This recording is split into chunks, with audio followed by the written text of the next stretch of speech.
బొమ్మ సాయిబాబా గుడి వద్ద గల కేబీఆర్ హాస్పిటల్లో మహిళ మృతి వివాదాస్పదం. బొట్టనవేలి చిన్న గాయంతో చికిత్స కోసం వచ్చిన నవాపేట బంగ్లా తోటకు చెందిన దేశమ్మ 65 సంవత్సరాలని మహిళ మృతి. ఇంజెక్షన్ ఇచ్చిన వెంటనే ఆరోగ్యం విషమించిందని కుటుంబ సభ్యుల ఆరోపణ. గుండెపోటు వచ్చిందంటూ మరో ఆసుపత్రికి తరలించారని బంధువుల ఆరోపణ. హాస్పిటల్ నిర్లక్ష్యంతోనే దేశమ్మ మృతి చెందిందని కుటుంబ సభ్యుల ఫిర్యాదు. బాధ్యులపై చర్యలు తీసుకోవాలని జిల్లా పోలీసు ఉన్నతాధికారులకు ఫిర్యాదు.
అసలు ఏంటి గుడి కొట్టాలి ఇక్కడ అసలు ఇక్కడ ఏం జరుగుతుంది అది కావాలి మెయిన్ ఏదో వస్తున్నారు పోతున్నారు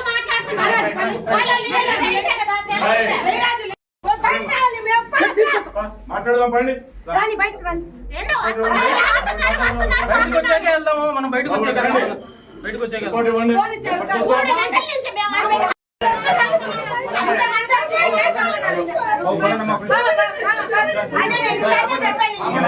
నేను ఇందాకే చెప్పాను నీకు. నీకు ఇందాకే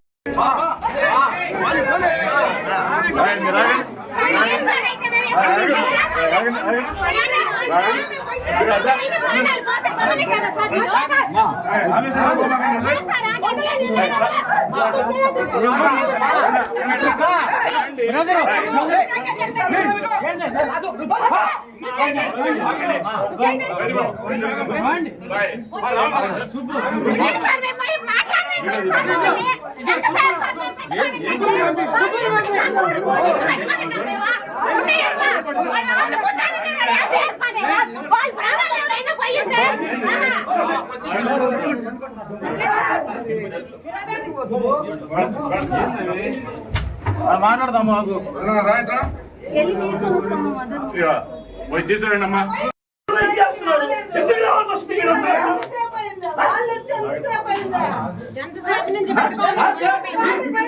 మీరు ఇప్పుడు మమ్మల్ని వెళ్ళిపోమన్నారా?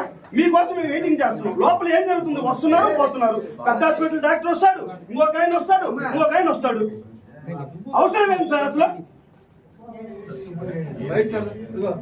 ఏం జరుగుతుంది ఇక్కడ? ఏ ఫోన్లు ఎక్కడి నుంచి వస్తున్నాయి ఇక్కడికి? 20 నిమిషాల నుండి పేషెంట్కి కాలు నొప్పి అని చెప్పి కాలుకి దెబ్బ తగిలి చీము తగిలితే తీసుకొచ్చాము KBR orthopaedic Sunday market Saibaba పక్కన టెంపుల్ ఉండే అతని దగ్గరికి. అతను ఏం చేశాడంటే డాక్టర్ ఏం చేశాడంటే మేము బొట్టన వీళ్ళకి చీము ఉందని చెప్పి చీముని చూపిస్తే దీనికి డ్రెస్సింగ్ చేపిస్తే చాలు అని చెప్పి 50, 40, 60 సంవత్సరాలు గల ఒక లేడీ చేత ఒక ఇంజెక్షన్ చేయించాడు. ఆ ఇంజెక్షన్ ఫుల్ కూడా వేయలేదు. ఒక్క డోసు ఒక్క రొంత మాత్రం ఏంగానే వెంటనే ఆవిడికి ఒళ్ళంతా మంటలో చెమట రావడం వల్ల ఇమీడియట్లీగా అతను అక్కడే కుప్పగొలిపోయి చనిపోయింది. చనిపోయిన విషయం డాక్టర్కి వైద్యశాల సిబ్బంది మొత్తానికి తెలుసు.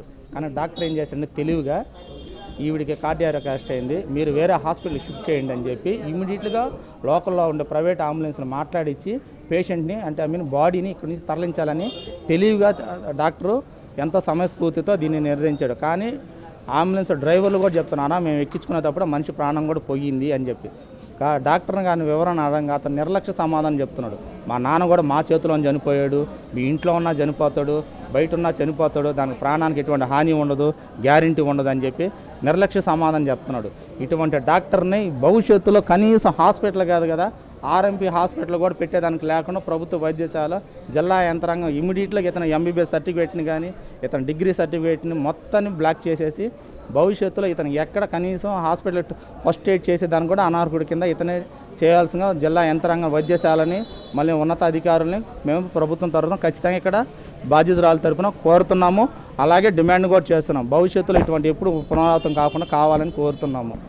ఈ సండే మార్కెట్లో కేబీఆర్ ఆర్థోపెడిక్ అనే డాక్టర్ ఉత్త ఫ్రాడ్ పర్సన్. కాలుకి దెబ్బ తగిలితే ఇంజెక్షన్ వేసి ప్రాణాలు తీసినటువంటి డాక్టర్ కేవలం డబ్బు కోసమే వైద్యం చేస్తున్నాడు, కేవలం డబ్బు కోసమే ప్రాణాలను చూస్తున్నాడు. డబ్బు లేకపోతే కనీసం లోపలికి కూడా రానిడు. ఇటువంటి డాక్టర్ ఉన్నా ఒకటే లేకపోయినా ఒకటే. డాక్టర్కే అతను కలంకము.